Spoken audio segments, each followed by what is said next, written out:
Welcome to the show. I am your host, Daniel, and I want to first thank all the new subscribers to this channel. Welcome, and thank you for supporting my channel. Today is Judge David Wolfe out of Tennessee. So let's not dawdle and let's get started with this.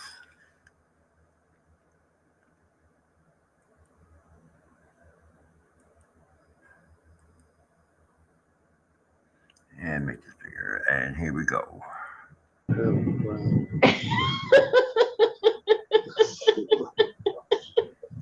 Sure.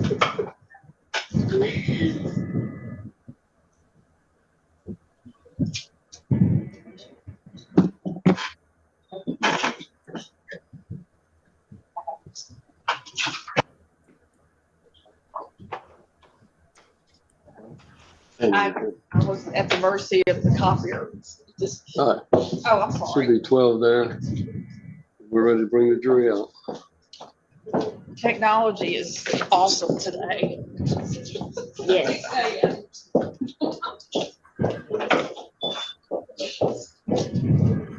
I'm bringing the jury out so we can begin with initial instructions.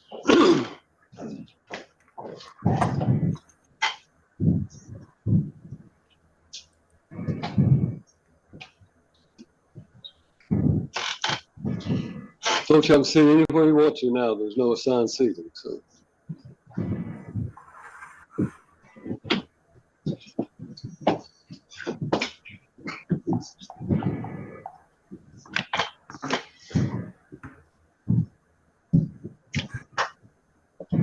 Stay or something, since he's got him before? No. You can sit anywhere you want to. No assigned seating.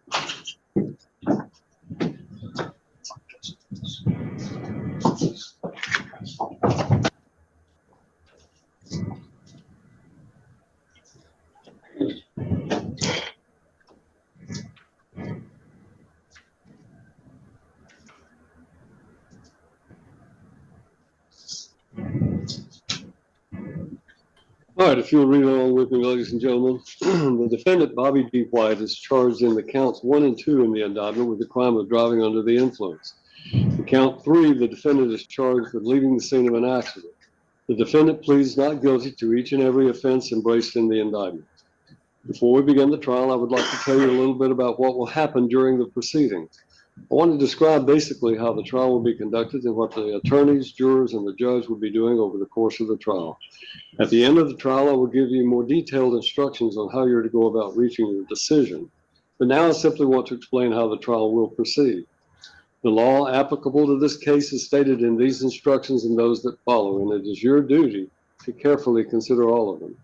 The order in which these instructions are given is no indication of their relative importance. You should not single out one or more of them to the exclusion of another or others, but should consider each one in the light of and in harmony with the others. The defendant has been charged with the state of Tennessee with a violation of state law. The document containing the charges is referred to as an indictment. An indictment is the formal accusation charging a defendant with a crime, and it is not evidence of anything. Excuse me. The defendant is charged in counts 1 and 2 in the indictment with driving under the influence. For you to find the defendant guilty of this offense, the state must have proven beyond a reasonable doubt that the defendant was driving or was in physical control of an automobile or motor-driven vehicle, that this act occurred on any public road or highway, that the defendant was under the influence of an intoxicant, and or that the alcohol concentration in the defendant's blood or breath was 0.08%, 0.08% or greater. The defendant is charged in count 3 in the indictment with leaving the scene of an accident.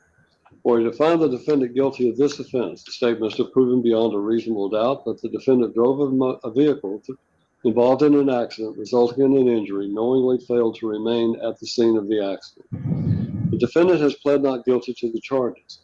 He is presumed innocent and may not be found guilty by you unless, after hearing all of the evidence, attorneys' arguments, and instructions of law, the 12 jurors seated in this case unanimously find that the state has proven this case beyond a reasonable doubt.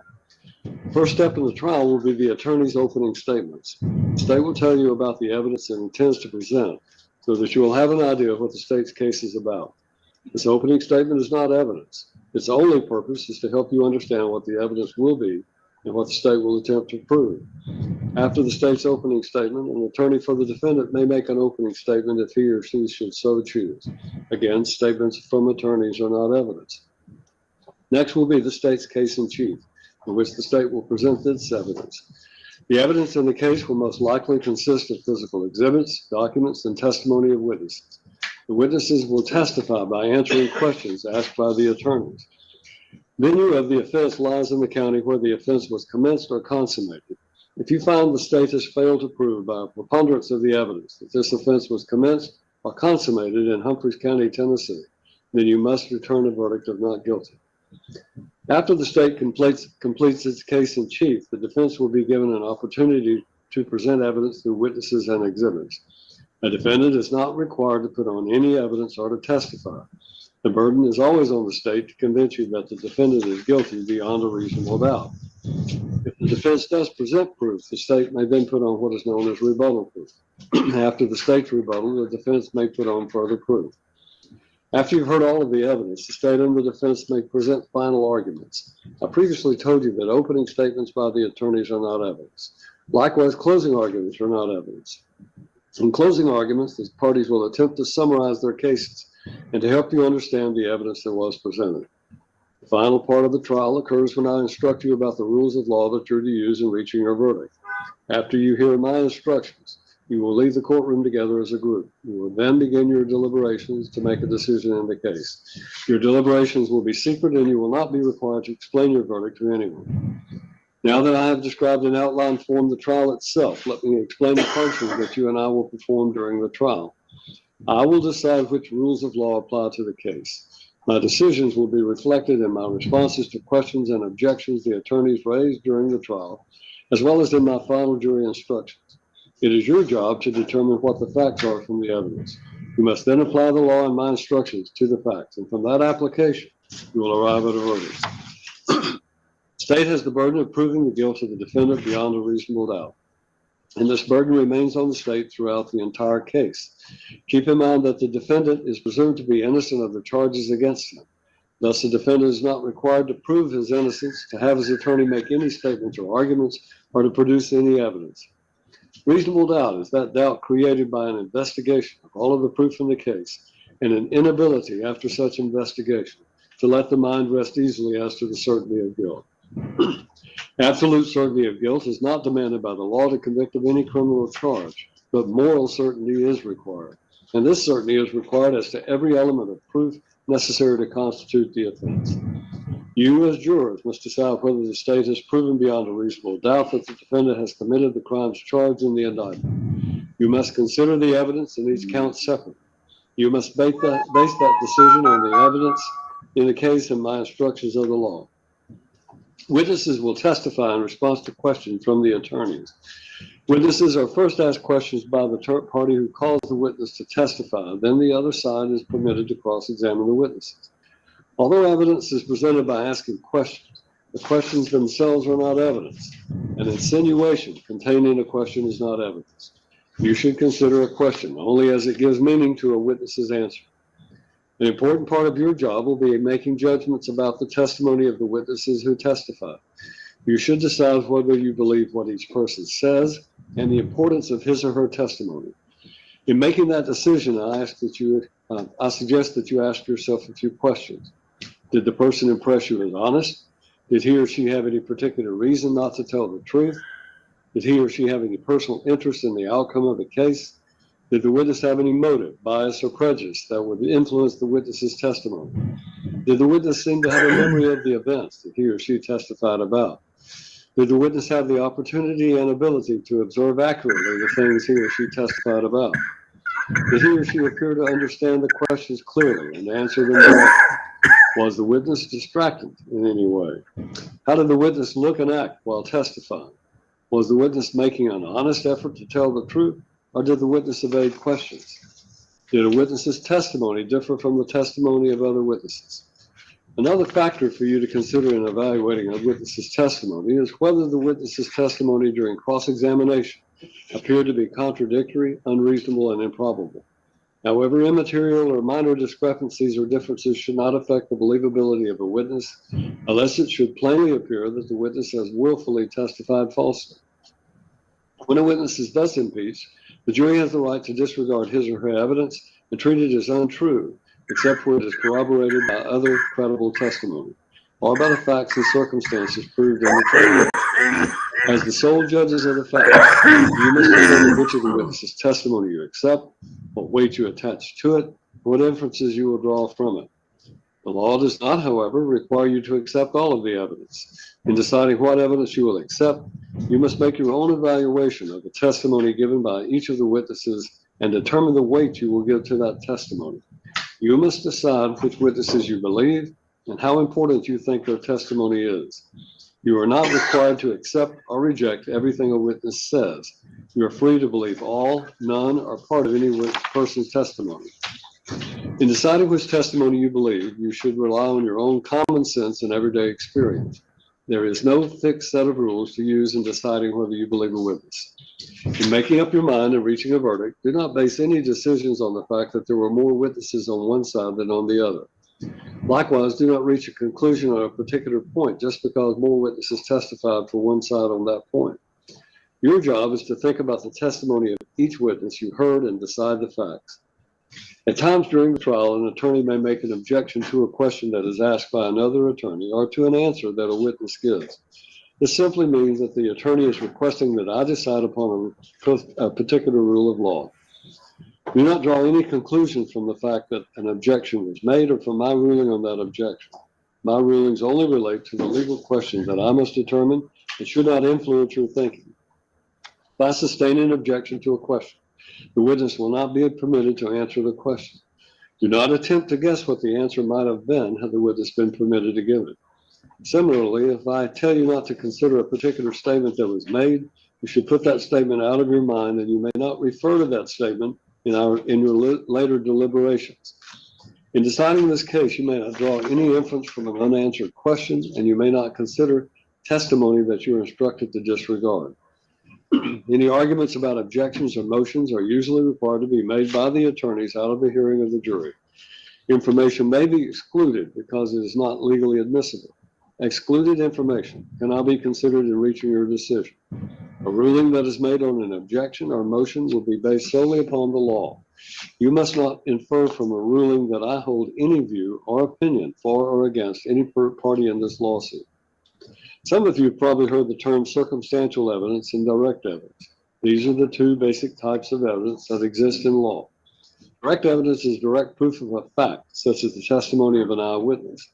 Direct evidence is those parts of the testimony admitted in court which referred to what happened and was testified to by witnesses who saw, heard, or otherwise sensed what happened firsthand. If witnesses testified about what they themselves saw, heard, or otherwise sensed, they presented direct evidence. Circumstantial evidence is all of the testimony exhibits which give you clues about what happened in an indirect way. It consists of all of the evidence that is not direct evidence. Do not assume that direct evidence is always better than circumstantial evidence. According to our laws, direct evidence is not necessarily better than circumstantial evidence. Either type of evidence can prove a fact if it is convincing enough. A defendant may be convicted on direct evidence, circumstantial evidence, or both. The court will not provide you with a transcript of the testimony at the end of the trial. Therefore, you must listen very carefully to the testimony. Each of you will be allowed to take notes during the trial for your own use during your deliberations. You are not required to take notes. Independent memory can be as accurate as written notes. You will be provided with paper and pen if you decide to take notes. There are several rules concerning your conduct during the trial and during recesses that you should keep in mind. First, do not discuss the case among yourselves during the trial until I instruct you on the law and you start deliberating at the end of the case. You must keep an open mind until you have heard all of the evidence, the attorney's closing arguments, and my final instructions concerning the law. Any discussions before conclusion of the case would be premature and improper. Second, during the trial, you should not talk with any witness, defendant, or attorney involved in this case. Please do not talk with them about any subject whatsoever.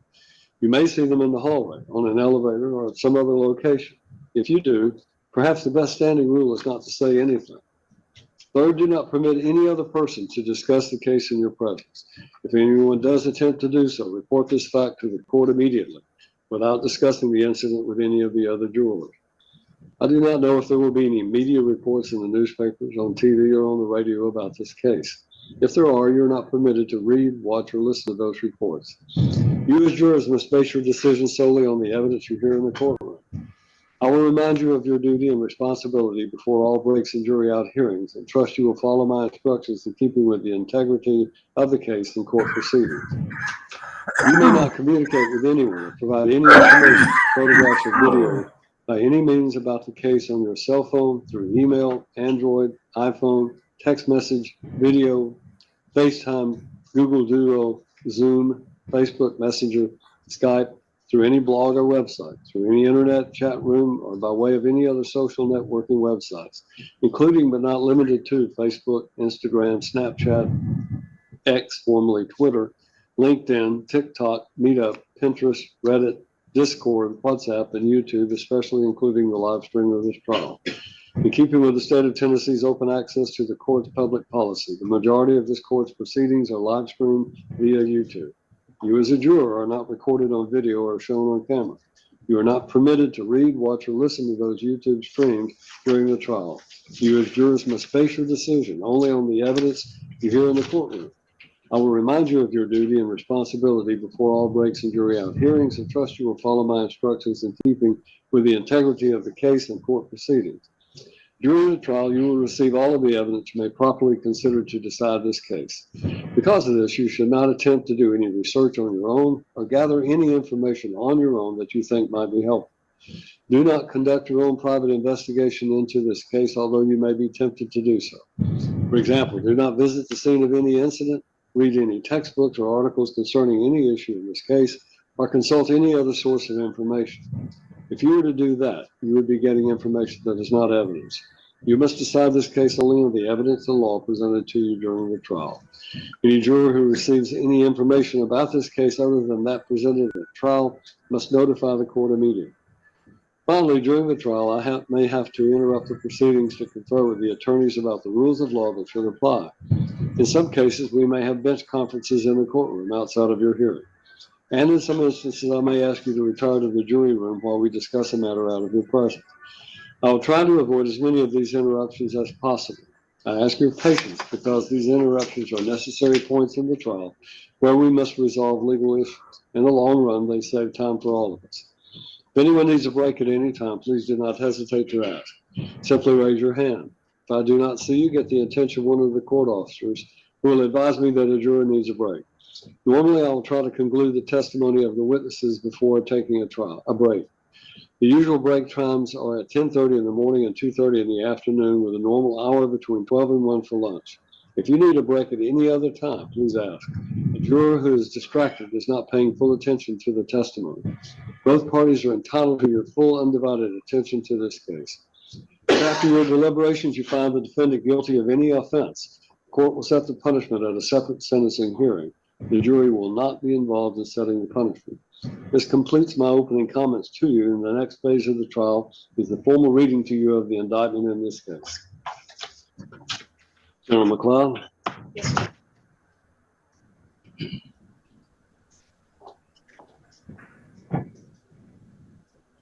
In the Circuit Court for Humphreys County, Tennessee at Waverly, June term Grand Jury 2024.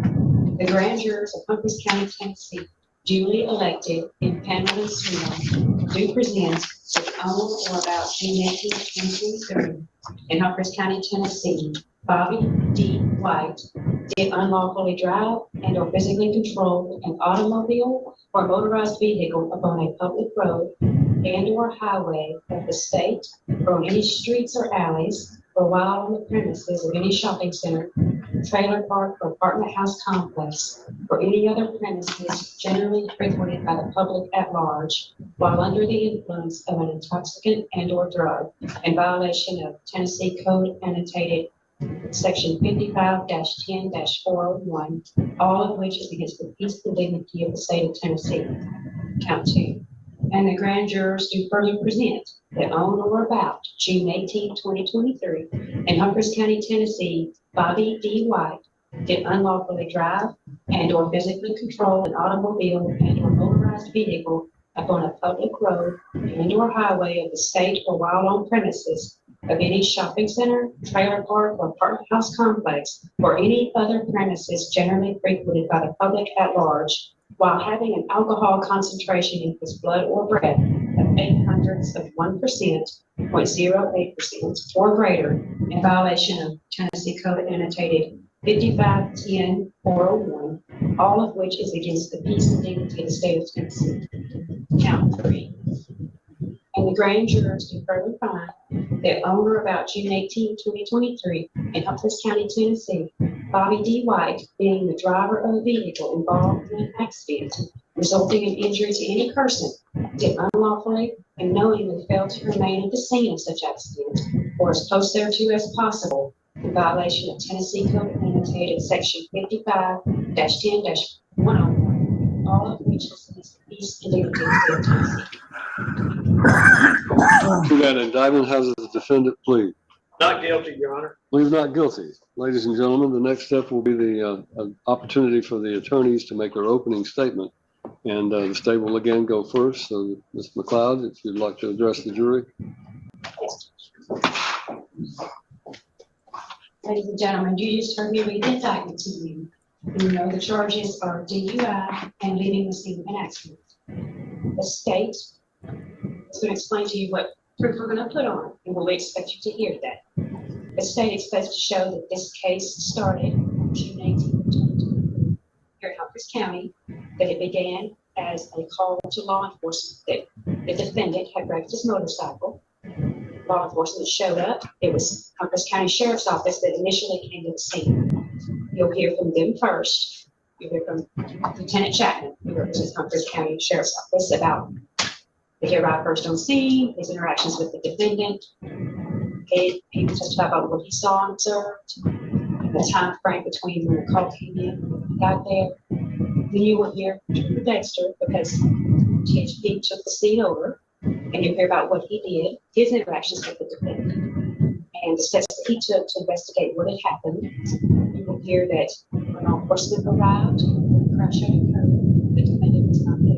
They did locate him at his residence a short way away.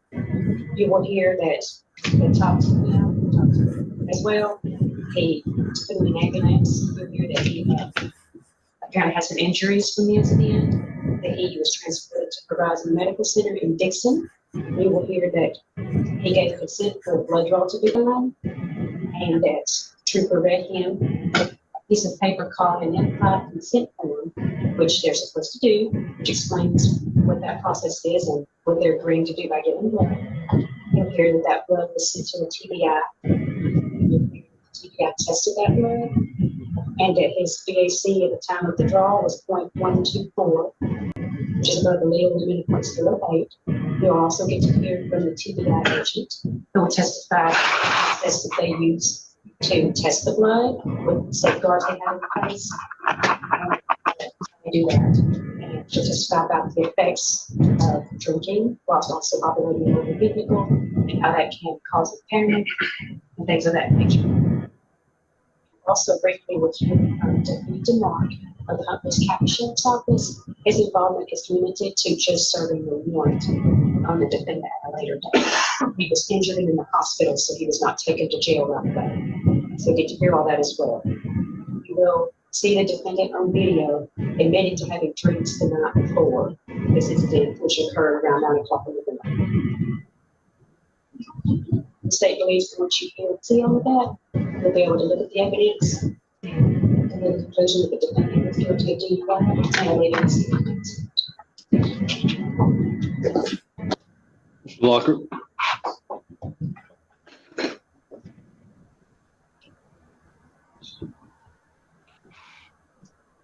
Ladies and gentlemen, the opening statement is, as the instructions say, an opportunity for us to kind of tell you what we intend to show in this case and what we think the proof will be. Kind of helps you to know what to be looking for, so to speak. The proof in this case is going to show that my client had started cooking a pork shoulder on a pit smoker grill in the back of his house and was cooking a shoulder. He was also cooking inside. He had baked beans cooking in the oven. Since he was cooking outside, he'd let his dogs out of their pen, including a pit bull, or maybe more than one, but dogs outside. And that he intended to that night go get his dad in his pickup truck and bring his dad back to feed him. His dad was dying of stage 4 cancer and died shortly thereafter. But his plan and his intent was to cook this dinner, get it ready, go get his dad that night, bring him back, and feed him.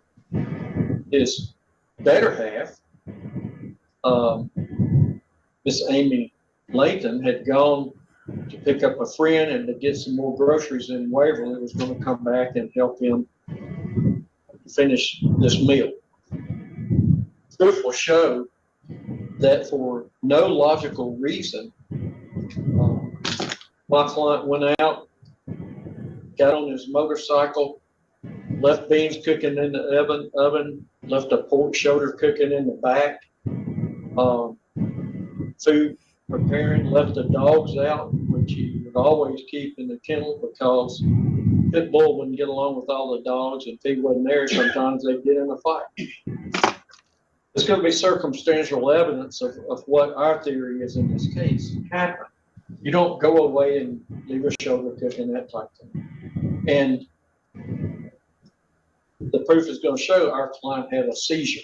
He suffered from seizures. His father suffered from seizures. Even his daughter, who's here to testify, suffers from seizures. And contention is that post-seizure, when he doesn't really know what's going on, he's confused, he does something extremely illogical and gets on his motorcycle, doesn't go far, and just lays it over in the road and wrecks. Our contention is that because of this seizure and the post-seizure effects on his thinking and his brain, that he got on the motorcycle not even realizing what he's doing. He didn't make a voluntary and conscious choice to go drive. When you see the videos, he didn't even know where he's going. He thought he'd been to work that day when he hadn't. At one point, he thought he was going to go see his dad. Brusco showed he was going to pick his dad up at night and bring him back on the food trip. So our contention in this case is that our client was not in a position to voluntarily and consciously get on that motorcycle and drive.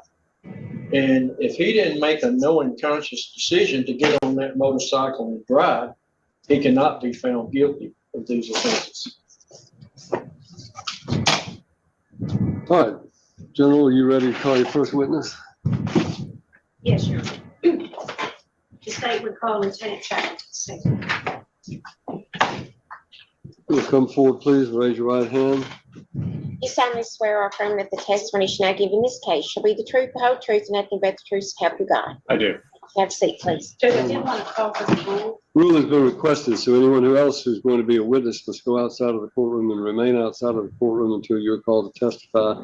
You're not to discuss the testimony of any other witness until you yourself have been called.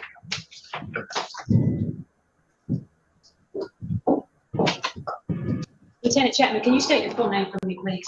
Yes, ma'am. It's John Wallace Chapman. And where were you employed back on June 18th of 2023? The Humphreys County Sheriff's Office. And what is your rank? I was a patrol lieutenant at the time. And do you remember responding to this incident, Mr. White? I do. Okay. Do you remember when the call came in there? What was the call? The call was a single vehicle motorcycle accident in that area of Highway 230 and Deer Creek between 0905 and 0910. And that's in the morning? Yes. Okay. And is that location, the Deer Creek Road, is that in Humphreys County? It is. Okay. And did you respond to that scene? I did. And what did you find when you got there? When I got there, I found at least one pedestrian standing out at the intersection. A gentleman who I don't remember if I ever identified him, and told me that there had been a person who was laid down on the motorcycle. Okay. Did you identify that motorcycle? Did you run the license plate? I did. And who was it registered To Mr. White. to? Was Mr. White on the scene? He was not. Where did you locate? I located Mr. White in the registered address for the motorcycle, which is about 150 or 200 yards down Deer Creek at his house. Okay. Is that about how far his house was from the scene of the incident? Yes, approximately. Okay. And do you recall when you made contact with him? I do. When was that? That was at about 9:05 approximately. Okay. And you made contact with him. Did you speak with Mr. White? I did. How much was your interaction with him? It was limited. My primary initial concern was for his medical condition. So that's what my primary focus was, but it was fairly limited. Did he have any obvious injuries? He did.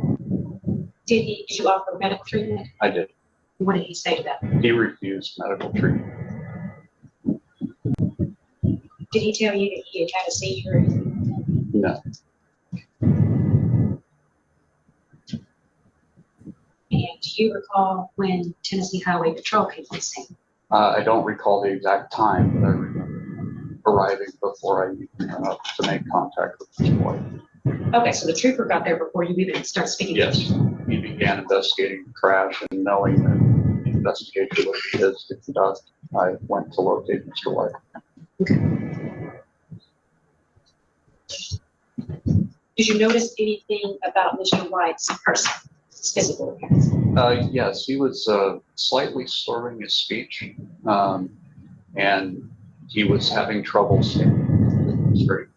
I did notice that his pupils were dilating symmetrically together. My primary concern with a motorcycle crash is a head injury. So I was looking for an asymmetry in his pupil dilation, and I did not see that. But while looking for that, I did notice that his eyes were slightly bloodshot as well. Did you see evidence that he had a concussion based on your training and experience? Not based on my training.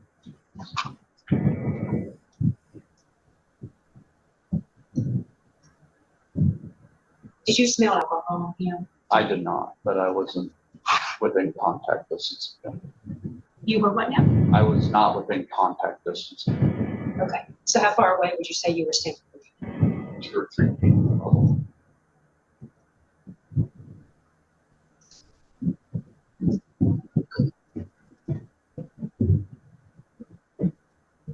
Did Mr. White at any point ask for an ambulance when he was speaking with you? After he spoke with us, he did eventually ask for an ambulance. But he initially refused it. He initially, Was anybody else on the scene with him? no, not when I initially made contact with him. The only people on scene were myself and then another deputy, and then finally the medical or the emergency medical personnel. Did you see or make contact with a girlfriend or daughter of Mr. Wells? I believe I talked to his girlfriend on the phone, I think. But she was not on scene. She was not on scene. And his daughter wasn't or was? Was not. I don't recall anyone being there except him. No further questions. Mr. Lockett, do you have questions? No questions, Your Honor. Thank you. Then you may sit down. May I call your next witness? Your Honor, if I am finished with. He may be excused. Thank you. Your Honor, at this point, I would like to. I don't know if Your Honor will step outside and do that. Take a minute. Okay. Ladies and gentlemen, we have this courthouse and this courtroom are fairly old, and so they're not really technologically advanced.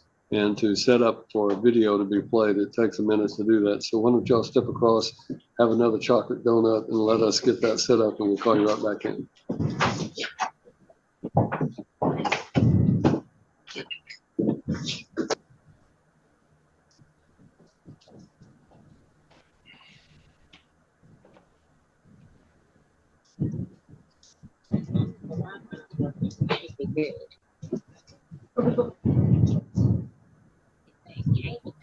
Mounted on the ceiling up there, but I still am having trouble connecting.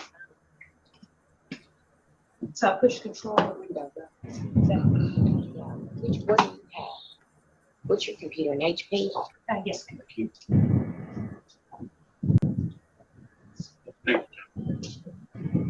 Thank you.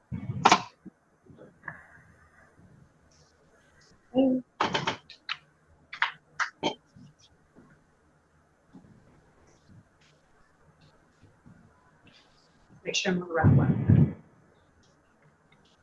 Is it still picked through? Mine won't reach up here. The signal's not strong enough to reach up here. The DAs is we were using, and that's the problem that we were having is, and I think they came when we mounted up there. So I need to be DA. It used to say guest access.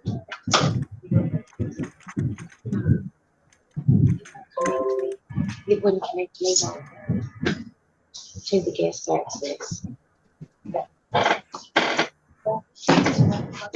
It is. You can, there's an HDMI cable that we can plug it in.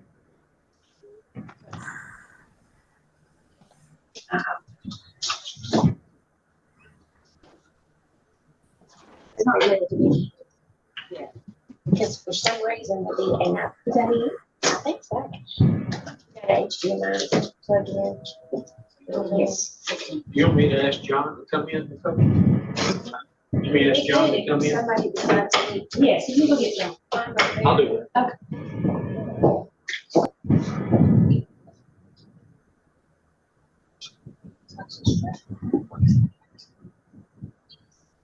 I don't even have to do that. Once you plug in the HDMI, it works better, easier than that.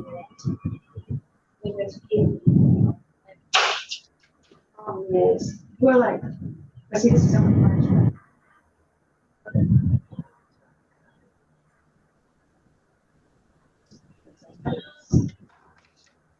Let's try the other one. Did you go down? yeah, you can get it to connect to the guest access. Russ is telling me. Yeah, that's the problem we've been having. And Patty even brought somebody to work on it, and they mounted it and moved it, but I still can't get it to. John said it's supposed to. She sure is. I got in the guest access is still working. Still.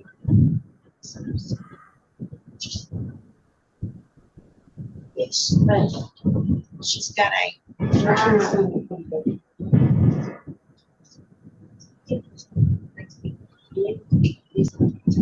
Sorry, Let's just work. this part always gives me anxiety. well, if the Wi-Fi worked, it worked great before, but for some reason the Wi-Fi quit working from the.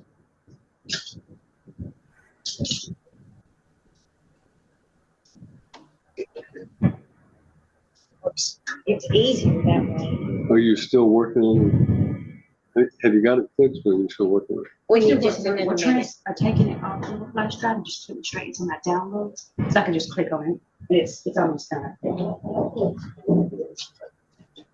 Sorry, This is. I do apologize. You don't have to apologize. Well, Just do that. I didn't know that their internet was having problems. Should it come down? No, even though they're there, they said that. Yeah, we got a new user password. Oh, That's that's what your issue is. fine. That's what your process. I didn't know. Okay, so here. Yeah. Let me go down on the There's square your and see if I can find anybody Yes. that's technologically Please do. advanced enough to do. I'll have to log into it here too. Yeah, I'll give it to you. Where do I go? Those little kids. Yeah, yeah, they don't play that, AAD. Yeah, that one on the microphone. Is that what it is? Yes, sir, both of these are. And they're rechargeable batteries and they don't work. I wish that they had a new system in here where it was a little So that's the more reliable. 23 days from taking the picture. Yeah. And that's the password. You ready? That's come up. Yeah.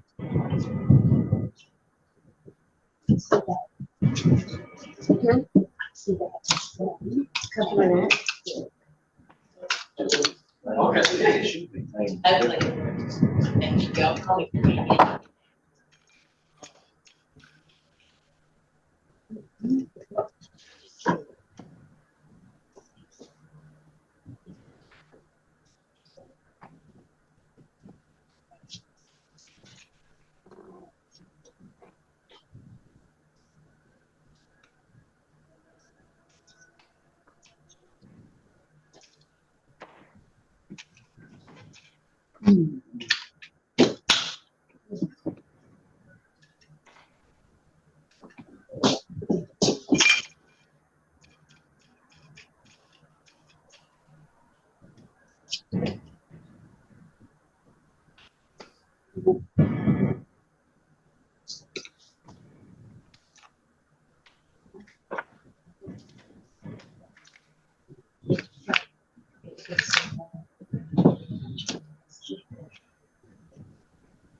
It won't donate for that. It will, you can use it for position.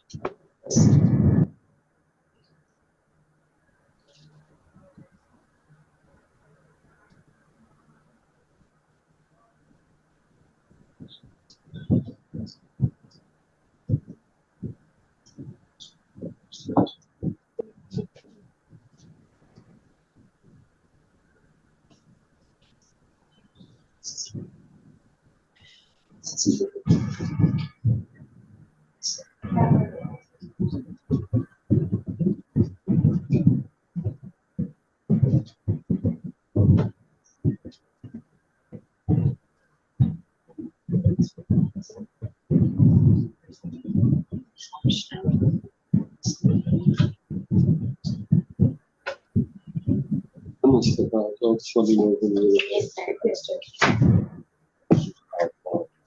Let's just finish. Then we'll figure out.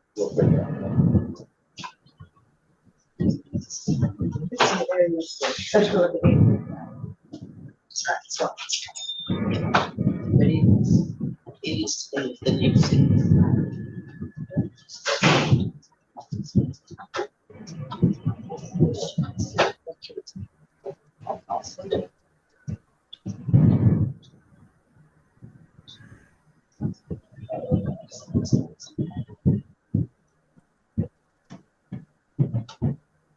I think I made it by taking out the parts. I don't need it.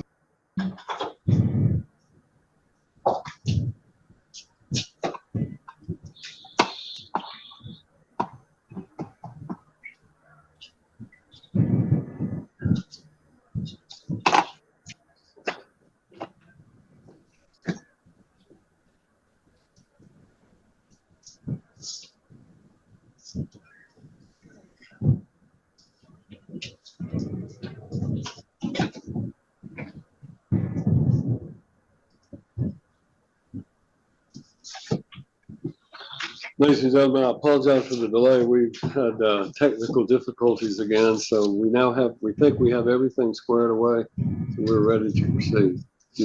Are you going to call a witness to introduce this video? Yes, sir. All right, call your witness. Your Honor, the state will call Sergeant Dexter, Tennessee Highway Patrol. All right, Sergeant, if you'll come forward, please.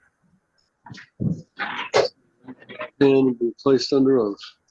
You solemnly swear or affirm that the testimony you now give in this case shall be the truth, the whole truth, and nothing but the truth, so help you God. I do. Thank you. Have a seat, please.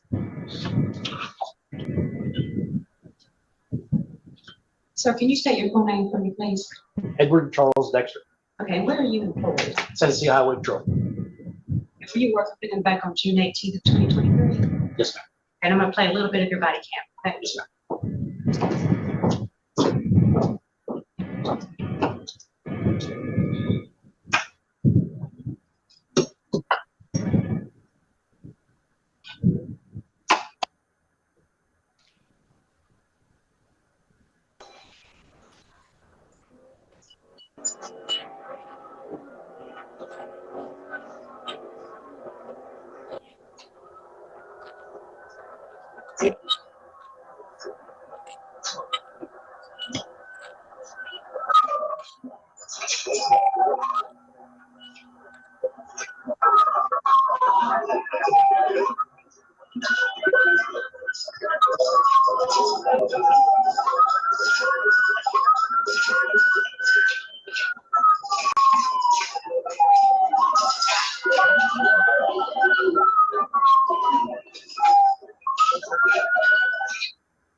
Trooper, can you identify that video? Tell me what it is. Yes, ma'am. That's me and my patrol car. Okay, and is that a body cam video? Yes. And do you recognize it as being video from June 18th, 2023? Yes, ma'am. And you preserved this video after the event, correct? Correct. All right, so I'm gonna ask you some questions and then I'm gonna play the game. Do you recall when you arrived on the scene when this incident occurred? Yes, ma'am. When did you get there? The crash was given to me by 9:06 that morning, and I arrived about 5 minutes later, about 9:11. Okay. And when you got there, who did you make contact with first? I made contact with a gentleman standing in the road that looked like he was directing traffic near a motorcycle that was kickstand propped up in the road, and then a lady that was parked in a vehicle behind him. Did you make contact with the defendant at that time? I did not. Okay. When did you make contact with the defendant?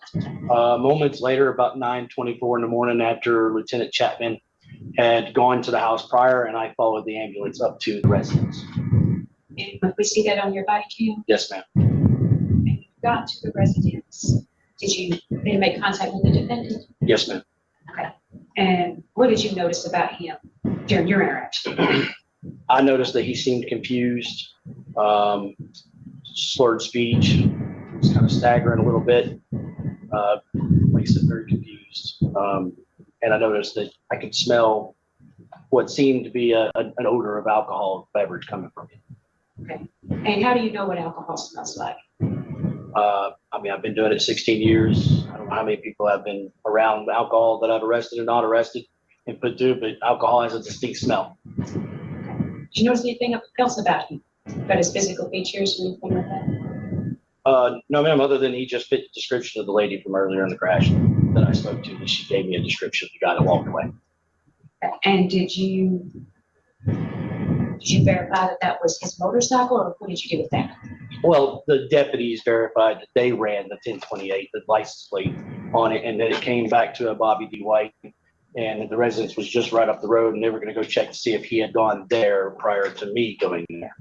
Okay. And did you ask any questions to Mr. White, or did he make any statements to you? I did. I think I convinced him to get in the ambulance because I wanted to make sure that he was okay. And then once he got in the ambulance, they were working on him. I came in and asked him a few questions before he got transported to Dixon. Okay. And do you know where he was transported to, Dixon? Horizon Medical. Okay. And did you go up there and speak with him as well? I did. Okay. And did you ask him for consent to give blood? Yes, ma'am, I did. And did you read him any form, or how did you do that? Yes, ma'am. The implied consent, I read it word for word. Is that what you're supposed to do? Yes, ma'am. And did he give consent for a blood draw? He did. And did you observe the blood draw? Yes, ma'am. And after the blood was collected, what did you do with it? I sealed the box up, and per policy, I dropped it in our evidence tracker before the end of my shift and dropped it in a locked box that is secure for our evidence custodian to pick up at a later date and take it to TBI. Is that the normal process? Yes, Okay. So you got the blood and you put it in a sealed box. yes, ma'am. Who provides that box to you? TBI provides it to our evidence custodian, and then he provides them to us. And who took the blood up to the TBI? Trooper Robert Singleton, he's our evidence custodian. Okay. And where's the TBI office? Where is it? It's in Nashville off of Hart Lane. It's right next to our dispatch center. Okay. And was that blood secured in a secure package the entire time? Yes, ma'am. And who all had access to it? Once I dropped it off, just Trooper Singleton. And it remained sealed as far as you know the entire time? Yes, ma'am, until TBI opens it up. All right. At this time, Your Honor, I'd like to play the rest of the back. What?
You apparently walked down to a house. I'm gonna go try to find him. He's gone.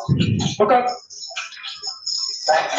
Yeah, we got his bike off the road, and he just started walking. We heard the sirens, and he was just like, "No, I'm fine." Okay. He was banged up, unconscious, and I think he lives not this house, but the next driveway up on the right. Okay. Chappie, you're gonna say you're gonna try to see. Yeah. What was he wearing, man? Button-up shirt. Button-up shirt. With Was he wearing a helmet? yes. What color was his helmet? Black skid lid. Okay. Not the whole thing. Yeah, take that one. Thank you.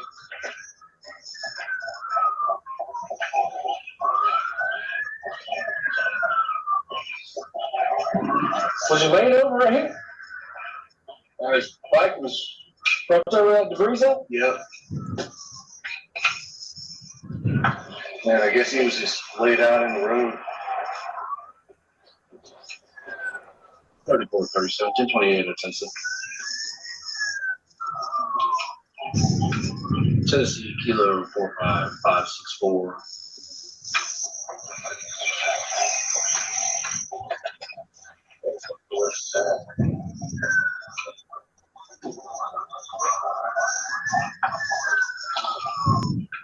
When you get the 28 back on that, you see if you can find the DL registered on.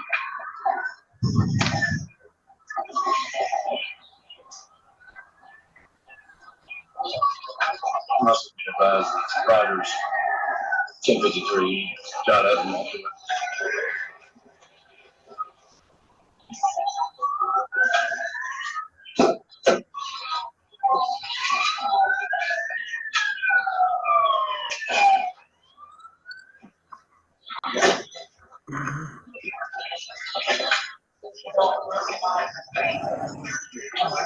Do I chat? I'm gonna drive down there and see if Okay. Honestly, I'm thinking about just let's roll the bike off to the side road. Yeah. Get out of the road. That's my bike. Oh, I just came up. I thought, okay, I thought that was the one. No, we rolled in right over there. Oh, okay, 10 well, then let's just all get out of the road then.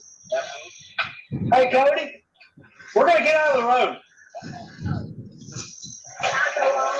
Yes, but did you actually see it happen, or did you just come up on it? I found that he was laying in the road, he was unconscious when I pulled up, and the other gentleman, not this one, but the one that left, he was there with him, and we tried to get him to talk, he wouldn't find it. He walked on up to try to stop the traffic, and he began to move out. I tried to get him to lay still, because I started out got naked, Yeah. and he would not. He just jumped up and started moving You around. remember what he looked like? He's kind of a short guy, and he had, I think he had some whiskers maybe, and just, just a young person. He was probably in his 30s. He wasn't too old, and he had some whiskers, and he had jeans on. But, he said he lived right over there. Now, that's what he said. He said, I just lived right over there. And they were talking at home. So, but he was very wobbly when he was walking. Okay, thank you. No, you can go. I gave him your tag number. But no. I don't want it. 3437. You can signal 9 on that 1028. That is not the right motorcycle. I'll get you the ones involved.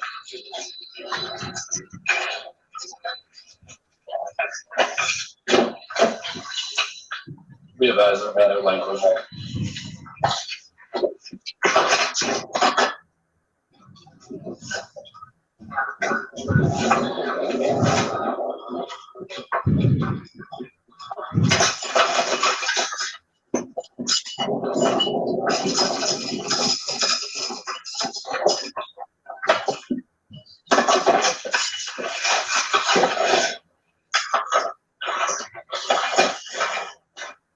.437. Here's a copy 1028 on the correct ones. Tennessee Kilo 59628. If you can find the DL on that one, please.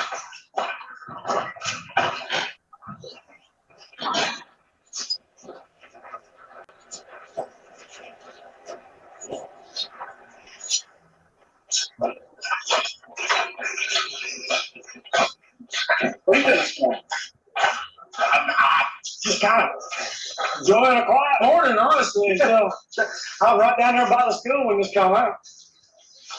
What do you understand? I was down by the school. How come?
I think that's what she said.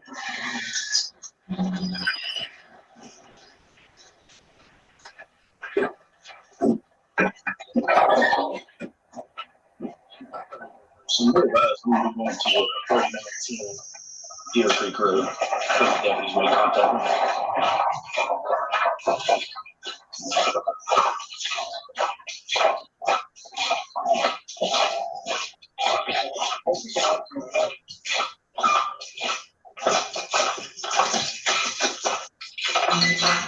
Are y'all going down to the house, or y'all just gonna wait for them here? I have no idea. I was about to go down there and see if they've actually made contact with him. I think they have. Cody, I'm gonna go down there to the house, see if I think they've made contact. I think we're good. We're all off the road. We're all off the road. I think it's okay. Y'all can go.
You don't remember who first.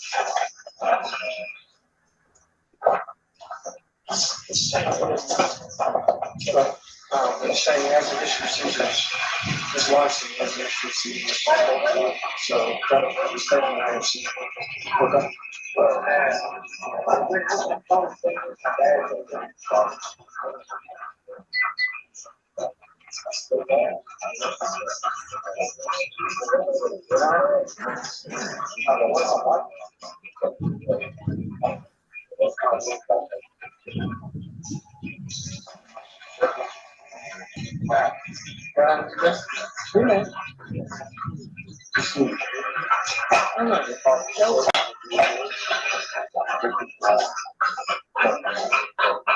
I wouldn't tell you because you're not in any trouble.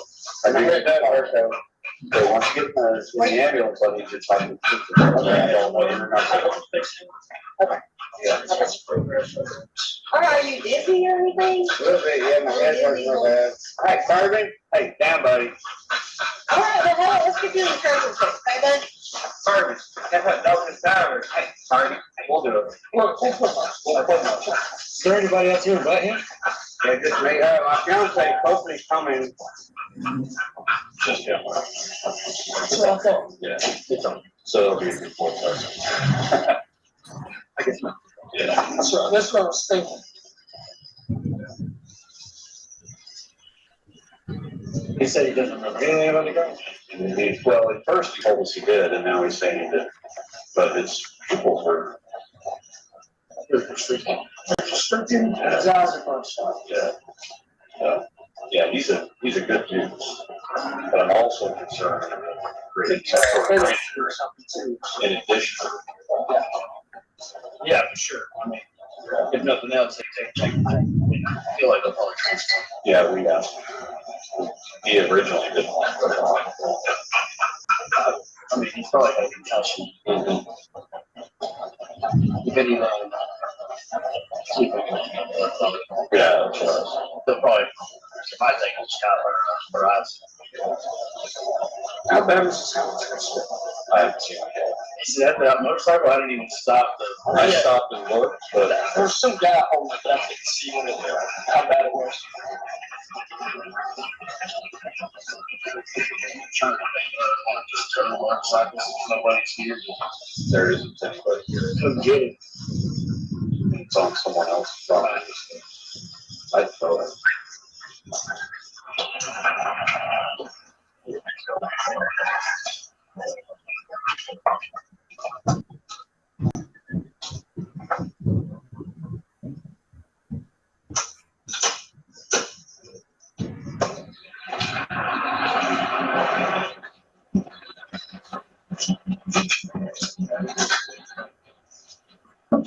Yeah, I see, that watch, me and my dad, I know, but he. so that's Sunday, He's never been, so he couldn't just get it said.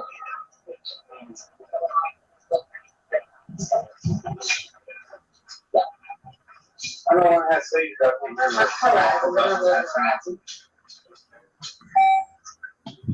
Right now, yeah. Can I talk to him while y'all are doing anything? Hey, Bob? Bob, is that your name? Bob, yes, sir. Bob, hey, I'm Super Dash. Yes, sir. Do you remember where you were going this morning? No. You don't remember? What's today? Today's Sunday. Sunday? Yeah. No.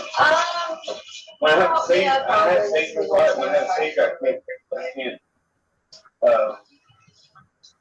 Okay, Sunday? all right, Tim. Yes, today's Sunday. You're welcome. You know how old you are, Bob? You said 28. Yeah, I think like 40, 41. Today's Sunday, you sure? Yeah, Sunday. All right, buddy. Your blood pressure is a little high and your heart rate's a little high. Okay? We're taking it to a rise, okay? Okay. You good with that? Okay. All right, sweet. Today's Sunday? It is. Well, where's my fiance at? Sunday. I just talked to her on the phone and she is heading her right to Hey, where was she with it? She said she was in Waverly. In Waverly, huh? In Waverly. I'm sorry. No, you're fine. Hey, no, what was I had seizures, my dad had seizures, I have really fast.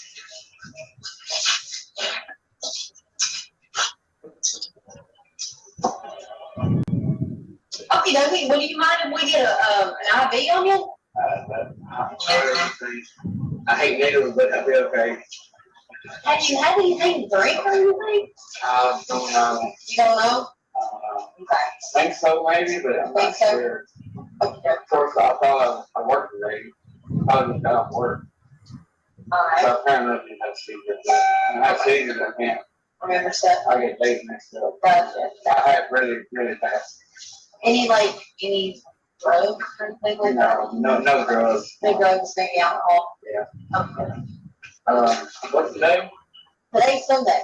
Next Sunday? Mm-hmm. Oh, what's today? Where do you work? Graphic Metals on Airport Road in Wakeling.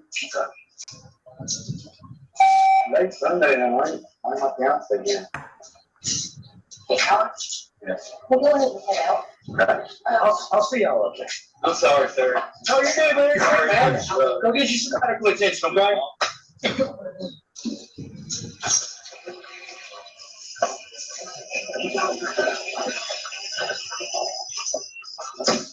He can't believe it's Sunday. You what? I said, he cannot believe that it's Sunday. I know. What are you saying? Playing Sunday. No, I mean, take full shit. I mean, I do think that he's probably got a head concussion, head injury of some type probably, but he's also been drinking. The paramedic went ahead and asked him, hey, do you have anything to drink? I don't remember. Maybe. You do any drugs? No, I don't do drugs, but so you just drink alcohol? Yeah, I'm not a drink. I asked him if he knew why he was going, where he was going. I don't know why. What day is it? I told him, well, it's Sunday, and he keeps asking, it's Sunday? Is it really Sunday? Yes, it's Sunday. I've been drinking for 3 or 4 days. I can't believe it. And he's like, oh yeah, why is my fiance not here? It's Sunday. I don't know, man.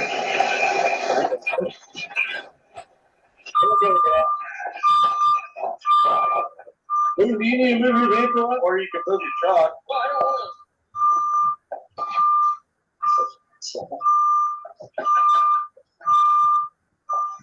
We're going to Horizon. So I'm just gonna go back to the bike. Yeah. Go call a tow truck. Like I call them right now. 34 Thursday. Go ahead and send me next level 5 Delta. I'm one and just advise me one motorcycle. He'll be there at the intersection.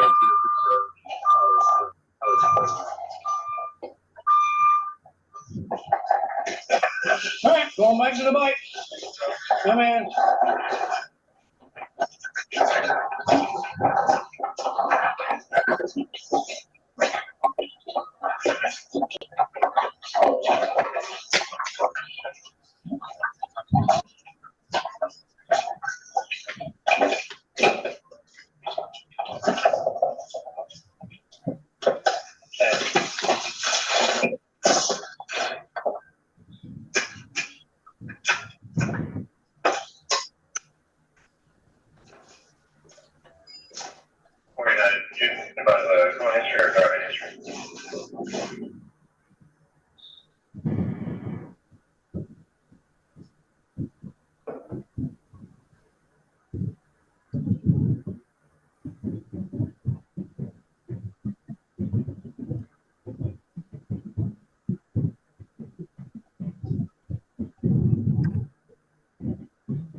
Has he already went and done some scans? Yeah, they said he just come back from a CT scan. Here to let you know that the orders jerseys are back in stock. These are the slow back ones. Yes, I ordered one. Does he normally wear a helmet? Yes, he does. Mama came through on that. Is it like a half shell or is it a full face? No, it's not a show. Half shell. Slow rise, like I said, I didn't see it at the bike, so I figured I maybe. don't, yeah, I wasn't on one this morning, so I don't know if we had it on it. Hey, Bobby. Hey, this is Trooper Dexter again, man. Yes, sir. Hey, you gotta cover your face just a little bit. Turn my light out, it's a lot easier. Hey, so do you remember anything about the crash now that you've had a little bit of time? No, sir. Do you by any chance know where he would have been going this morning? Well, he said he was going to his dad's to sing Father's Day. My dad's day. Yeah, Okay. Yeah. Does he live in McEwen or wherever? he lives in Hickman County. Yeah. Hickman County, okay. So you probably just left the house is what I'm trying to figure out. Yeah, I think so, Because yeah. I don't guess if you were traveling down 231, you probably come off your road there. Yeah, because we live on Deer Creek. Yeah, okay. Okay, because I didn't see any marks on the road, so we're just trying to make sure that I get a diagram and everything for the crash correct. Right, yeah, that's right. I was gonna see my dad's day, because he's in bad shape with cancer, and, that's where, I remember not planning for a day to go see my dad. Do you know what day it is now?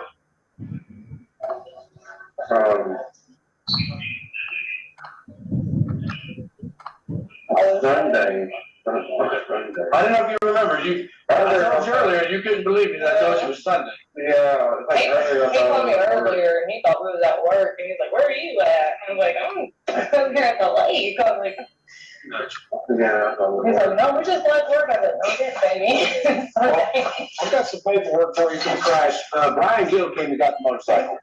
Okay, it was parked on somebody else's property. Okay. You weren't home for me to contact somebody to come get it, take it down to your house. So I just went ahead and Brian Gill came and got it. Okay, I'll let them talk to you, but. No, you're good, you're fine. You sure? So this is the tow slip here, right? The top one there. That just gives all the information about Brian having it. Okay. The bottom one there, that's the only thing that he needs to fill out by law. Turn it over on the inside. You'll fill this one out, send it to this address here at the top within 20 days. It's just stating you're involved in a crash on the roadway. Report it to the state of Tennessee. Yes, ma'am, that address right at the top. And this is what you'll need to get to your insurance company to get a copy of the actual report. Okay. Should be ready in about 5 to 7 business days. I don't know if the tank is messed up a little bit. One of the pegs on the right side is messed up. Oh, yeah, it's fixable. Not too bad. It's fixable. It's gonna take a little bit, but it's fixable. Hey, so let me ask you a few more questions, okay? I do smell alcohol. I smelled it on you this morning. Do you by any chance know how much you drank this morning before getting on the bike? I drank a lot last night. You drank a lot last night. Yeah, not today. Okay, all right. Because I smell it, I'm going to ask you if I can get a sample of your blood to make sure that you're under a .08, okay? Okay. Do you consent to that? I don't know, am I supposed to? I mean, when you get your driver's license, it's required by law. You can actually be charged with implied consent law, and they can suspend your license for not giving me a blood sample. Yeah, I guess that'd be fine. Okay. Well, I've got a piece of paper here. I'll read it to you verbatim, and then I'll let you sign it saying that you will. Then we'll get somebody in here and they'll draw your blood. And then I'm gonna guess y'all are probably gonna be here for a while. I think so. I'm gonna ask them just to make sure, okay? But I'm gonna read this off to you after they get done. I'm gonna let them do it. I don't wanna get you know. I'm getting blood work for the office today.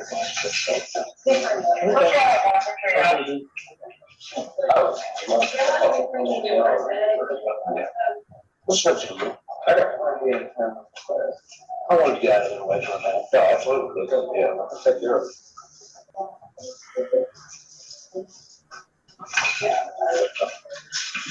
Stand over here. I thought she's got to turn around and do something. I'm in her way. Shouldn't push it. The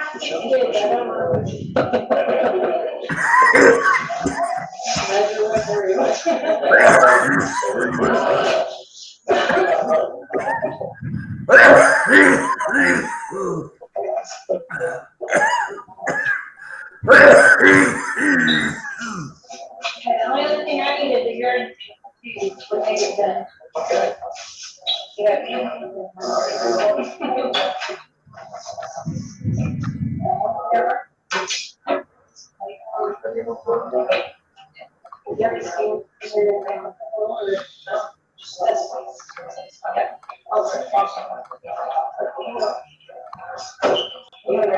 Am I good to go? We'll come over here on this side.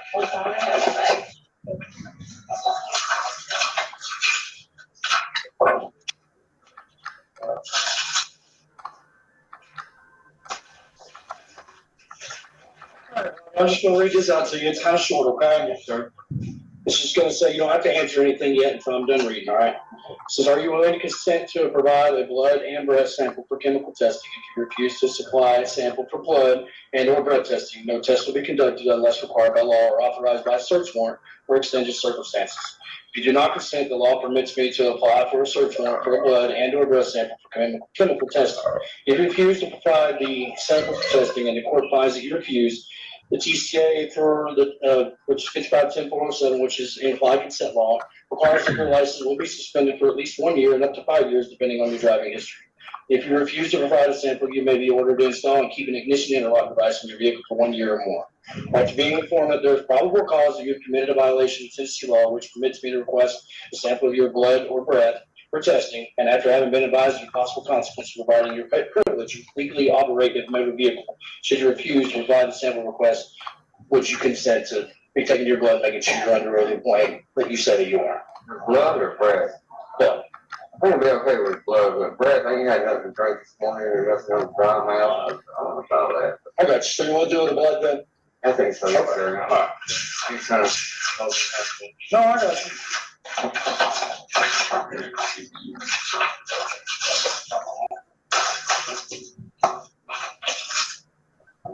If you can sign, I'm gonna hold it up to you. You can just sign right there that you're gonna consent, and I'll get them in here, and then I'll probably get out of your area here shortly, okay? Just anywhere there, whatever. And I'll fill this paperwork out in a minute, okay? No, I got you. And I mean, if it was a pretty good time ago last night, you know what I'm saying? Right, exactly. That's what I'm trying to say.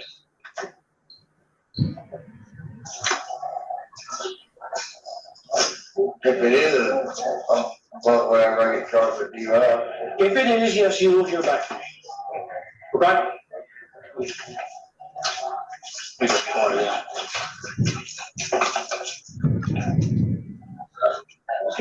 Can I get somebody from my own page down here to get a central blood draw?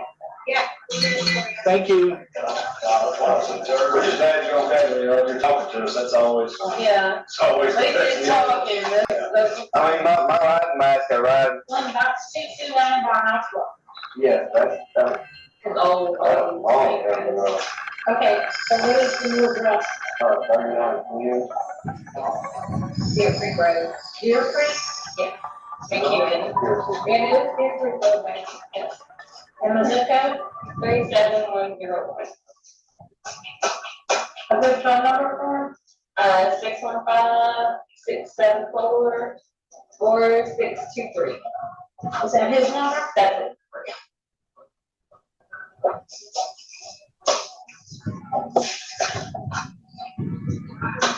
And you said Mary? Well, not actually Mary, but we've been together for like 7 years, so he's single. Yeah. Is there a religious preference you want on file? No.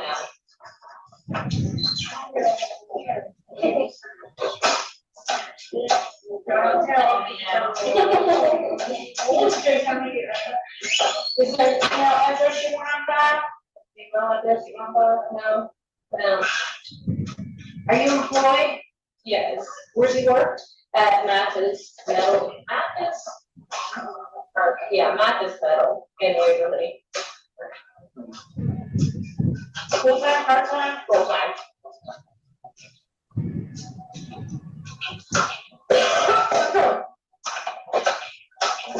What is your last name?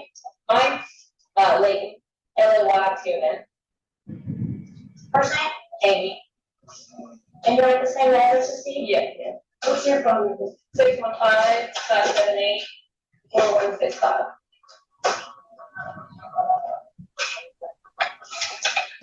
So the other? No. No medical insurance. What's the car accident?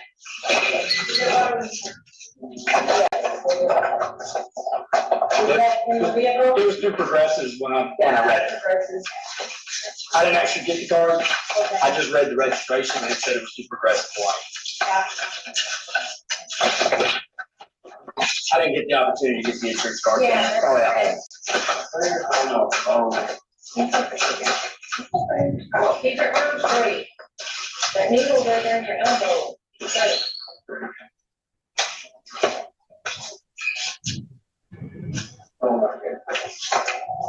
Everybody gets the medicine here. I'll leave some more of the other after my brother go get it. Huh? What? Yeah, I don't care.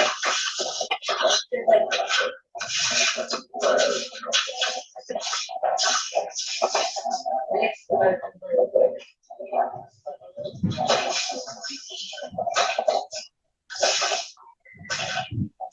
My body hurts. It does it every time I go to sleep. Yeah. Change love, forget everything about that. And I said that. What do you want me to do?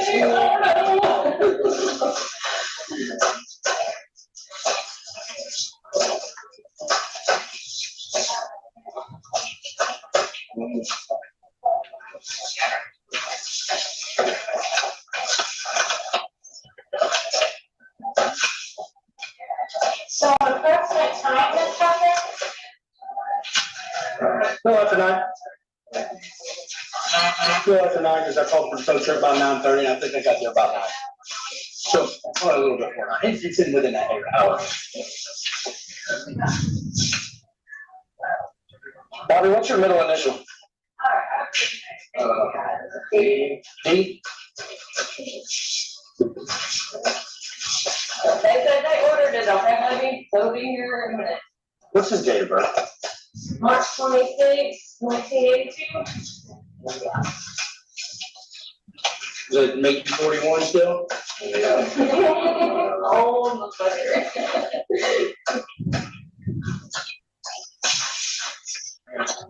Hey.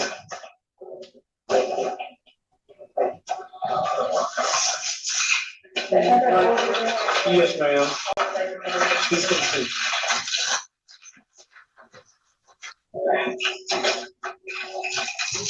Keep your arms straight. This one is right.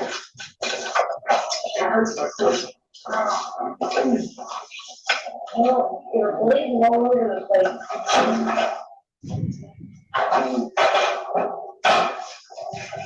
You got full custody of any minor children in the house? No.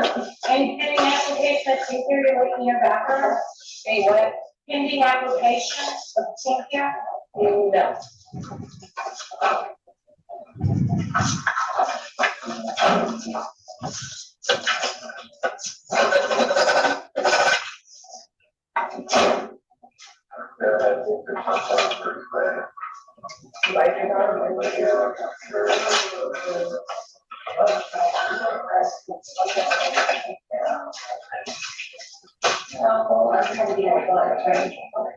And I'm gonna join what? Other market. Hey,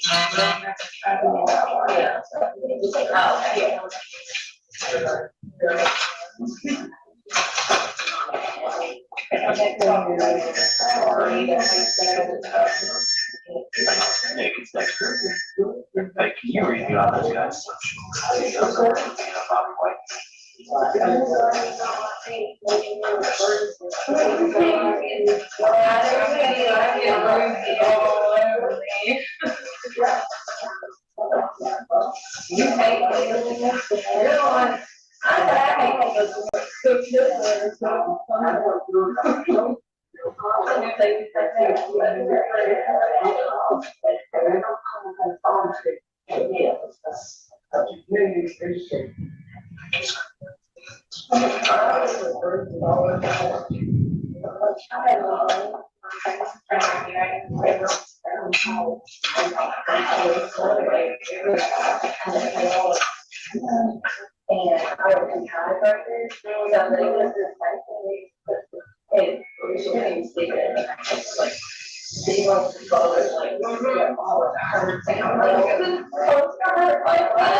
Okay, she did it here.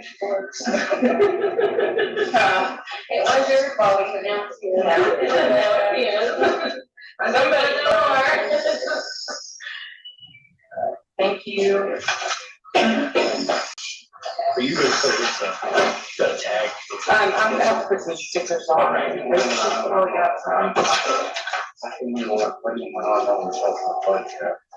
So for alcohol, it takes a couple months. Couple months? Yeah. Yeah, TBI, well, you gotta remember, we gotta send it to TBI, which is one location in Nashville, and they're also receiving blood kits from every agency in the state of Tennessee. So wherever you're at in line, that's where they get to you. So it could take a couple months. When it comes to drug toxicology, it could take almost a year sometimes.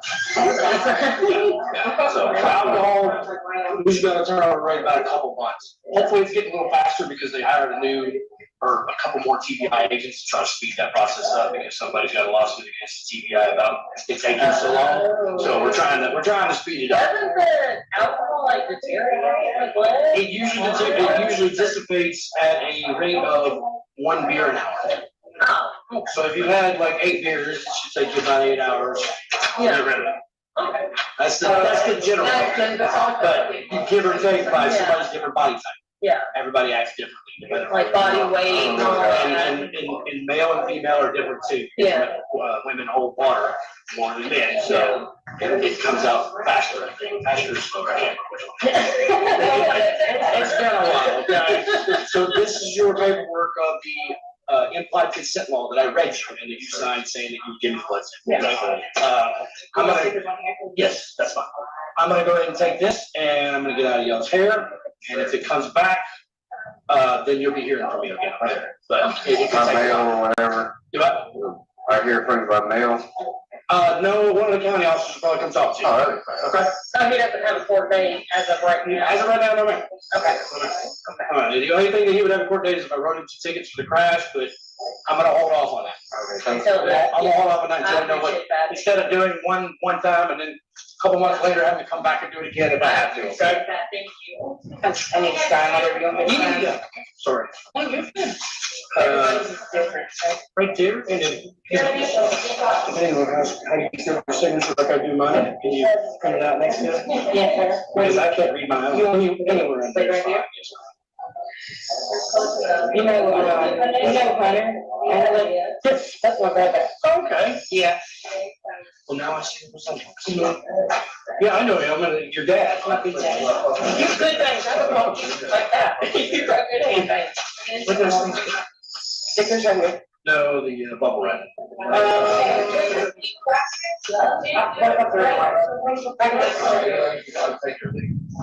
Thank you. Sorry. How is BJ doing? He's doing okay. He, he doesn't have a business anymore. Yeah. It was just too much for him. But he's starting to more like, Tell him we said I. okay, what's your next? Dexter, he might not remember. I was on the younger end of his career. He probably still, how old ago did he stop his? That's the Yeah, okay, so I've been a trooper in this area for about 30. Yeah, don't need to sign for that. I don't think so. Do you need any of these for this? No, ma'am, I just need to get on there. Okay. Thank you.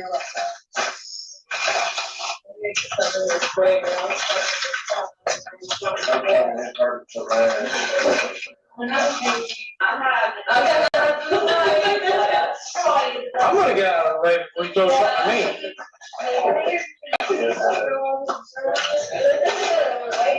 Y'all have any more questions for me? Any more questions, Debbie? What did you discharge? Do you need us to? No, I just don't want to go. And then we're gonna wait for these to come back. And then I'll just talk to them later.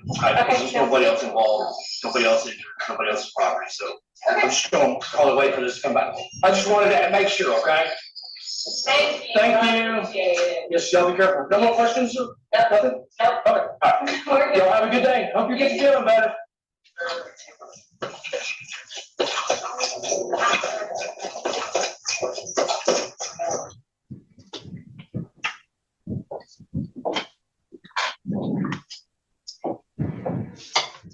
And Your Honor, just for the record, I would like to enter that video as exhibit 1. For the record. All right, we'll mark it as exhibit 1. Thank you.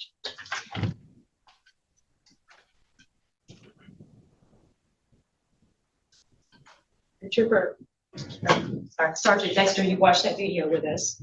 Do you recall what statements the defendant made in relation to drinking? Yes. What did he say? He said that he had not drank that morning, but he had drank the night before and drank a lot. Did he ask you about a DUI charge?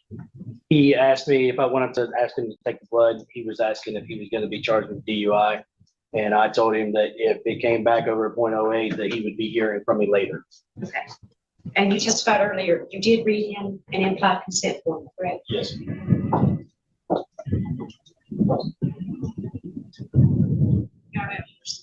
Right. Can you identify that document for me, please? Yes, ma'am. It's our implied consent law. It's the form for it. Is that the form the defendant signed on your body cam? Yes, ma'am. Could you please pass that to the judge? Your Honor, I'd like to enter that form as exhibit number 2. Mark it as exhibit 2.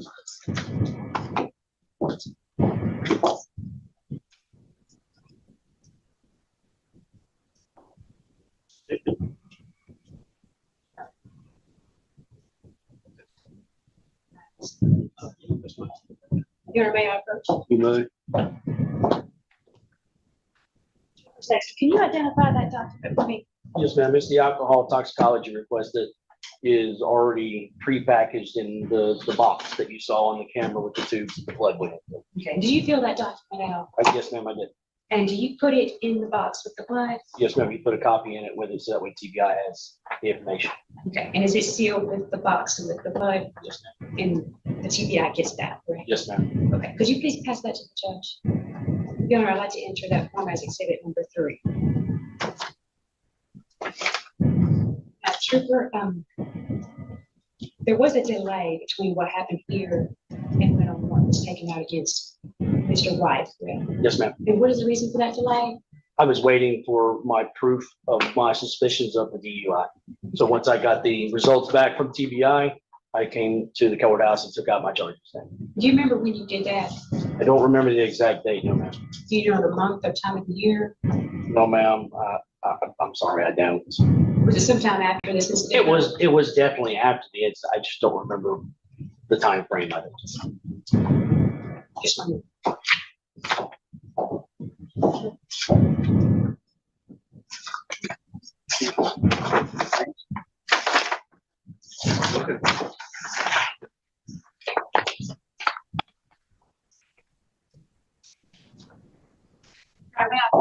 Right. Could you look at this document and hand it back to me, please? Yes, ma'am. It says that I took these charges out on the 20th of November of the same year.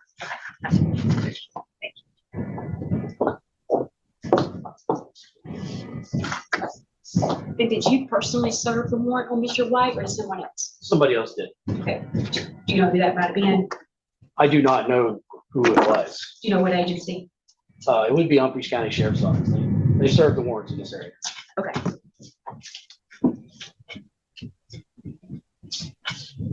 After watching that video, are there any other indications that Mr. White gave you that made you to believe that he was under the influence? I mean, to me, the confusion. I mean, he made the statements that he was planning on going somewhere and that he was driving. He never did not admit that he was not driving. When I asked him if he was going somewhere and then asked him, was he going to his dad's? He said, yeah, probably. I can smell alcohol inside the hospital as well. After smelling it on him at the scene twice, once standing next to him, once in the ambulance when I spoke to him for a minute. I don't know if y'all saw in my video, I even kind of made a motion to one of the paramedics. What I was doing there was asking him, kind of making a motion of the drinking symbol, and he kind of nodded his head. He was also agreeing, yeah, I can smell something. Okay, you're talking about another paramedic. Yes, ma'am, the male paramedic that was in the back doing triage.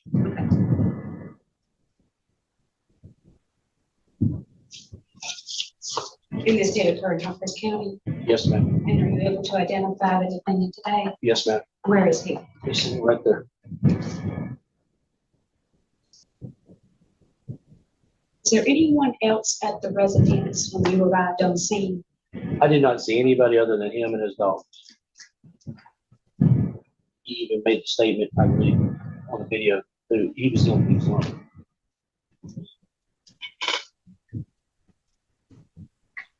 Do you recall what his blood alcohol concentration was when you got the results back from the TBI? It was a 0.124. Is that above the legal limit of Yes, ma'am. 0.08? Yes, ma'am. And is that why you took out warrants against Mr. White for DUI as well as leaving the scene the next day? Yes, ma'am. No further questions, Judge. Mr. Lockhart, you may cross-examine. Were there any illegal drugs in this system? There was none reported, no, sir. And you trust the TBI forensic scientist to test that properly? Yes, sir. So he didn't have any illegal drugs in his system? None was reported. So you're saying he may have, but it didn't come out in the I test? have no idea. Once the result comes over at 0.08, they stop testing. Okay, so they didn't do toxicology? No, sir. So you're saying in DUIs, they don't test for drugs and alcohol? After they come over the legal limit, unless it's specified for a vehicle homicide or a vehicle assault, no, sir. Yep. And did the hospital indicate he had any illegal drugs in the system to you? I do not recall them telling me he did, no, sir. Okay. And you described some of the things that you were looking at is as far as headache, confusion, sensitivity to light. Those are things that indicate someone's had a seizure, is it not? Objection, Your Honor. Also speculation. I'm just asking if he knew. Well, I think it would require him to have some sort of training. If you can establish that he's had training, medical training that would allow him to make such an observation. Other than that, it would be speculation on his part. I sustain it unless you lay a foundation. You familiar with people who have those symptoms after a seizure? No, no, sir. So you've not been around somebody that has a seizure? Not that I can recall, no, sir. Did Mr. White, was he advised that he was being videoed and recorded No, during sir. this investigation? And multiple times he indicated that he'd had a seizure, is that correct? He did say it a couple of times, yes, sir. And he did have sensitivity to light. He said he did. So, I mean, based on what we see in the video, you think he's faking? I have no idea. sensitive? No idea? So things that make you think he's drunk, you're gonna agree to that, but whether he was sensitive to light, you just can't say he was. I told you, sir, I could smell alcohol. That's all I went on. Okay. And the other factors that I can tell you that are from alcohol. So if he had a seizure and didn't even know what he was doing at the time, that doesn't matter to you? It would matter to a doctor, not me. So if he'd had a seizure and didn't even realize he was getting on the motorcycle drive, that wouldn't matter to you? I'm sorry. She said ask and answer. Sustain the objection.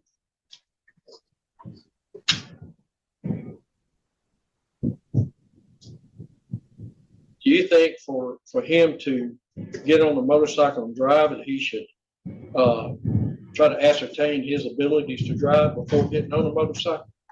Objection, Your Honor. We that calls for speculation. He's asking for witness. Oh, man, that's, under law, you gotta do care. Well, overruled. He is a sergeant of the highway patrol, and one of those things that a highway patrolman would be entitled to determine would be he would expect someone before he gets on the motorcycle to determine whether or not he's under the influence of an intoxicant. Overruled. You may ask again. So you think someone who's been drinking should ascertain their ability to drive before they get in a vehicle or on a motorcycle? They should.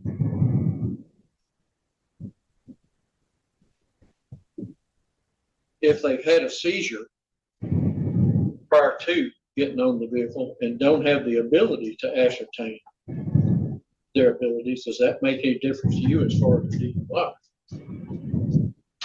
I'm gonna take it again, Your Honor, I'm not sure. That question does call for speculation on his part. He's already testified he's not familiar with a person who's had a seizure and has no medical training, so therefore I'll sustain the objection. No, I'm not asking him to speculate. I'm asking him under the DUI law as it is, if he has a person who doesn't have the ability to ascertain their abilities and make a voluntary decision to drive, does that make a difference to him as a trooper, so whether he charges? That's not speculation. I'm not asking to speculate he didn't have that ability. I'm just asking if that makes ability, if he couldn't make a conscious decision to drive. Number one, I think it's a legal question rather than a question that a trooper and an investigator would do. So I stand on my sustaining the objection.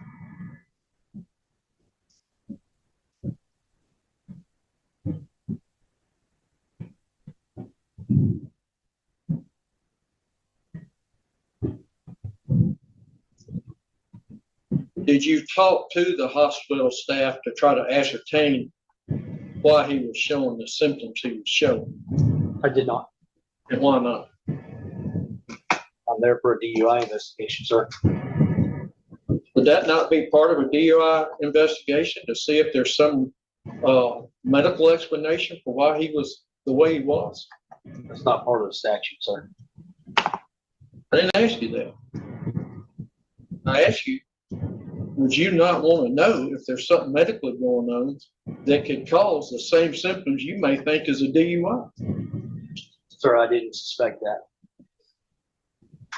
You didn't suspect what? I didn't suspect a medical condition. Even after what you'd seen and being told he had seizures, you didn't suspect any medical condition? No, sir. I suspected alcohol because that's what I was found. So you didn't suspect seizure? You didn't suspect concussion? You didn't suspect anything but alcohol made everything happen that happened? Correct. No further questions. Anything further for this witness? Thank you, Sergeant. You may step down. Ladies and gentlemen, we have reached the point where we're going to stop for lunch today. So we will take a recess for lunch until, let's do 1:30. That'll give you a little extra time when you need to come back. When you come back in, gather in the jury room, and I would remind you, don't do any investigation. Don't try to do any kind of research on this situation. Just come on back in when you're ready and gather in the jury room, and we'll take you up then. All right, thank you.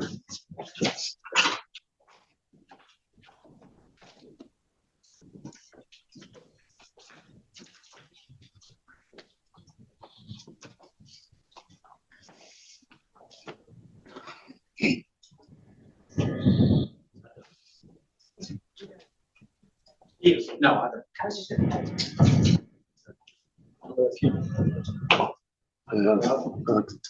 accidentally turned your video on, so asking you.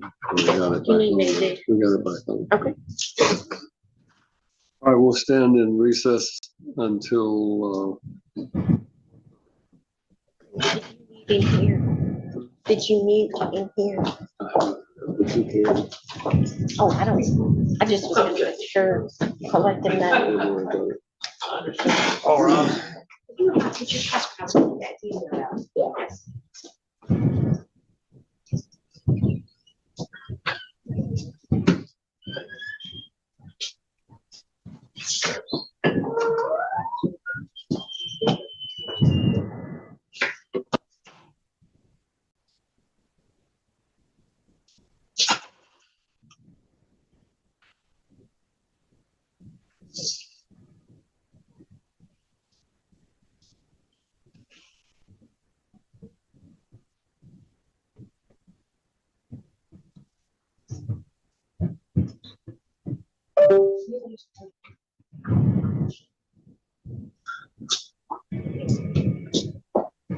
What? I think we're on. So be careful. It starts to 1:30.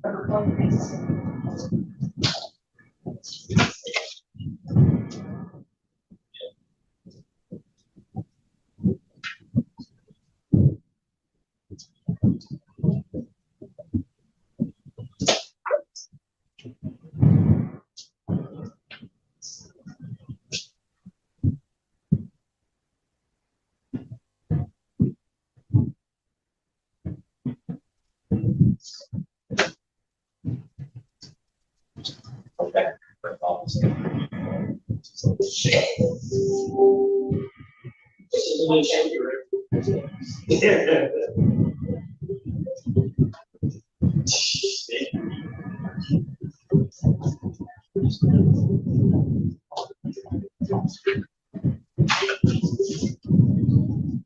Is the post office open during lunch?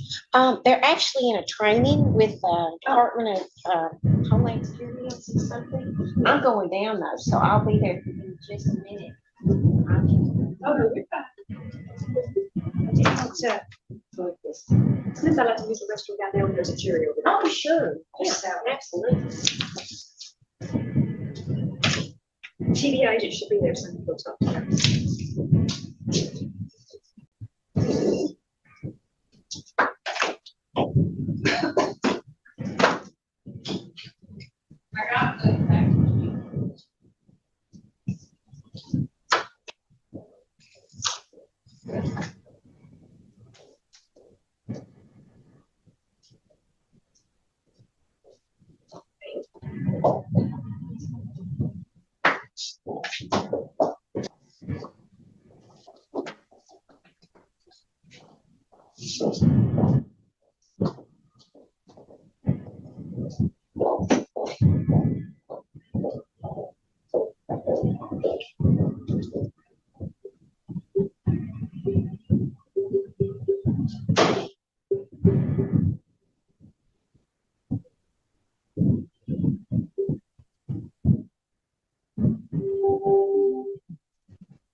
She's sending this one out toward right. This one playable Colton Ledbetter. The shades on, makes the catch. 2 up and 2 down, and flies to corner outfielders. At the ball.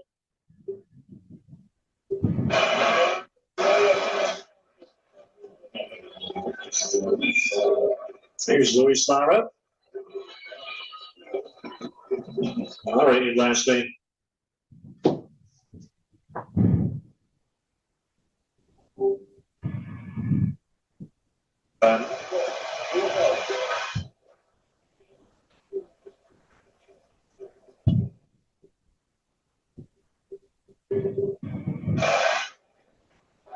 First round pulls back, takes a strike. Change up in there.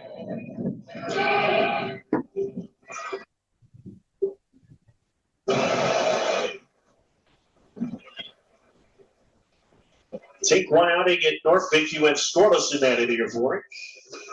His last 2 outings have gone without a run allowed. One hit, he struck out 3, no walks. It's probably the biggest sign that he's starting to turn things around.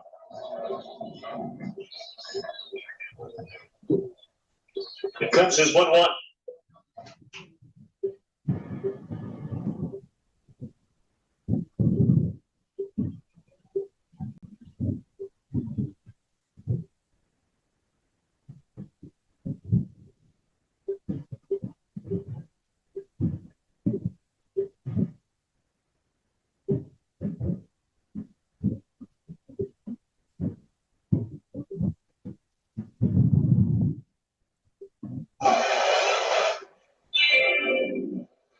Take this up and away.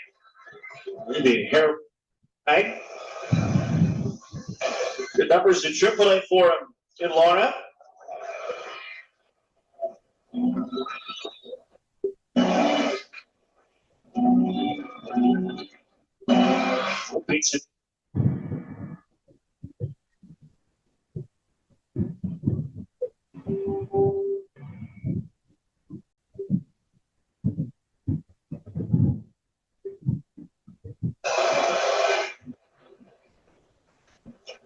Good spot. That's strike three. Floats in a changeup, the best pitch of the inning for St. Ken's. He goes down 1-2-3 in the first. The Redbirds to the plate when we come back to Memphis.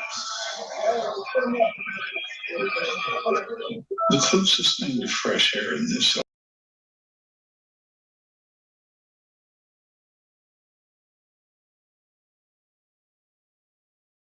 No, but I'm going to end the stream right here, and then we'll pick it up the next time Judge Wolfe comes up, which will be on. Let me look at the schedule because I have everything scheduled. I try to stay a little bit organized. Let's see. When's the next time Judge Wolfe? On the 20th of August.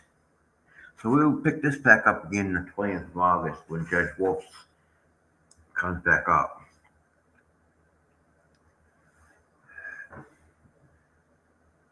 We're getting close to the 2 hour mark anyway. So, again, I want to welcome all the new subscribers to this channel. Welcome, welcome, welcome, and thank you for your support. And this is a reminder, if you like this kind of content and you're not a subscriber to this channel, please help this channel grow by subscribing. That's the only way you can really support this channel. Excuse me. And you can also follow me on Rumble, because we stream both live on Rumble and on YouTube every day. And I didn't do the body cam thing. I was just too tired.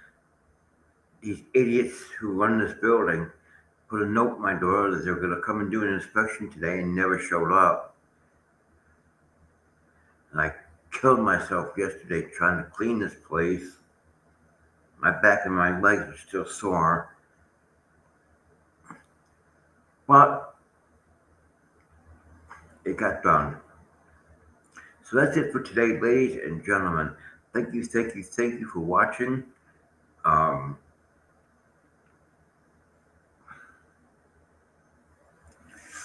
let's see who's on the schedule tomorrow. Okay, so tomorrow is our landlord-tenant docket, which means it'd probably be Judge Middleton. So tomorrow is our landlord-tenant docket. Please tune in and watch. For now, ta-ta and ciao. I will see you guys on the next live stream. You all have a wonderful, wonderful evening, and I will see you guys soon.